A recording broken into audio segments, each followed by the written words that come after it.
In the ancient and hallowed lands of Kurukshetra, a grand sacrificial rite, a yajna, was underway. It was being conducted by the mighty king Janamejaya, the son of Parikshit, along with his three valiant brothers, Srutasena, Ugrasena, and Bhimasena. The air was thick with the scent of incense and the sacred smoke that spiraled into the heavens. Priests recited age-old mantras with solemn devotion, their voices harmonizing with the crackling flames that leaped from the altar.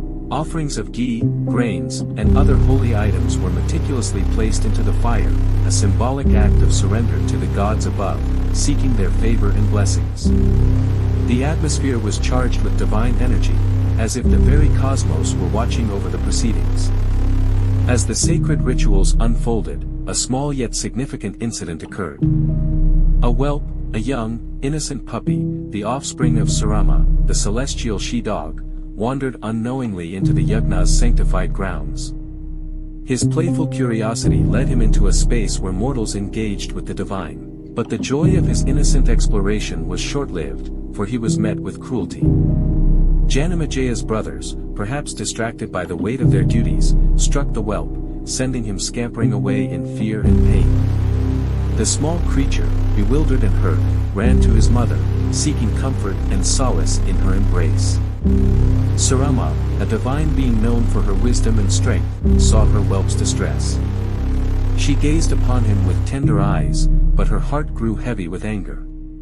Her child had been wronged, and the scales of justice had been tipped. As she listened to the trembling voice of her son, recounting the unjust cruelty of Janamejaya's brothers, her rage became a storm. No mortal, no matter how noble, had the right to harm the innocent, especially without cause. Filled with righteous indignation, Surama appeared before King Janamejaya himself. Her eyes flashed with the fury of a mother scorned. "Your brothers," she said, her voice echoing like thunder, "have wronged my son, an innocent soul. They beat him without reason, without cause. Beware, O king, for this injustice shall not go unpunished. The consequences of their actions will soon befall you." With these ominous words, she departed, leaving a shadow of dread looming over the king and his brothers. Janamejaya, though a mighty ruler, was shaken to his core by Surama's curse. The words of celestial beings carried weight, and the threat of impending misfortune gnawed at his mind. The king, desperate to avert the calamity that Surama had foretold, sought counsel and solace. His thoughts raced: how could he undo the wrong that had been done? How could he protect his kingdom, his brothers, and himself from the wrath of the divine?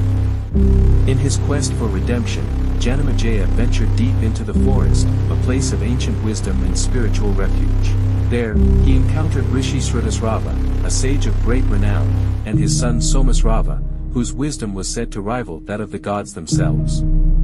With reverence, the king approached the hermit and made a humble request: "Let your son, Somasrava, be my Purohita, my chief priest, to guide me through these troubled times."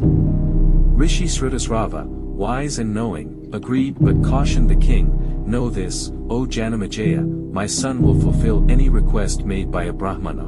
His loyalty to the sacred duties is unwavering." Janamejaya, understanding the gravity of the sage's words, accepted Somasrava as his priest, hoping that his wisdom would guide them through the trials that lay ahead. Meanwhile, in another part of this vast land, the great Rishi Ayodhya was imparting his teachings to his three devoted disciples, Aruni, Upmanyu, and Veda. Each disciple faced their own trials, designed to test their obedience, resilience, and faith. Aruni, one of the most earnest of students, was once tasked with preventing water from breaching a dike that fed the fields. When he could find no other solution, Aruni lay his body across the breach, sacrificing his own comfort to stop the flood. His dedication did not go unnoticed, for his guru, Ayodhya, was deeply moved by his disciples' unwavering commitment to duty.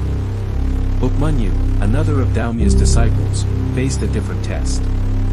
He was tasked with tending to the cattle, but his strict adherence to his guru's commands left him hungry and weak. Desperate and famished, Upmanyu consumed the milk of the cows he tended, and when forbidden to do so again, resorted to eating leaves, unaware that they were poisonous. As his vision failed him and blindness overtook him, Upmanyu fell into despair. Trapped in darkness, he called upon the divine Ashwins, the celestial healers, to save him. Hearing his plea, the radiant gods appeared before him, offering food to restore his strength. Yet, even in his dire state, Upmanyu's devotion to his guru remained steadfast. He refused the divine offering until he had first sought his master's permission. Pleased with his devotion, the Ashwins not only restored his sight but also blessed him with divine knowledge.